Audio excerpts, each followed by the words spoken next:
আন্তর্জাতিক বিশ্বের দ্রুত পরিবর্তিত তথ্য প্রযুক্তির সঙ্গে তাল মেলাতে ঢাকা বিশ্ববিদ্যালয়ের কারিকুলাম সাজাতে হবে।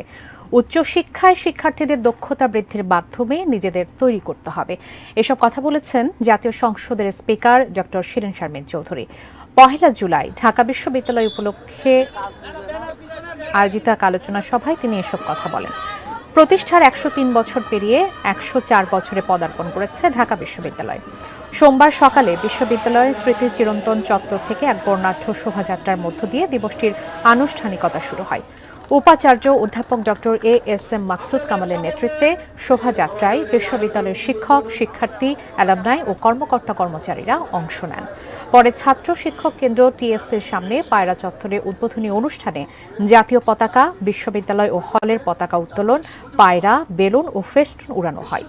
সঙ্গীত বিভাগের শিক্ষক শিক্ষার্থীদের অংশগ্রহণে বিশ্ববিদ্যালয়ের থিম সং ও উদ্বোধনী সঙ্গীত পরিবেশিত হয় সেখানে। উদ্বোধনী অনুষ্ঠানের পর টিএসসি মিলনায়তনে তরুণ প্রজন্মের দক্ষতা উন্নয়নে এক আলোচনা সভা অনুষ্ঠিত হয়।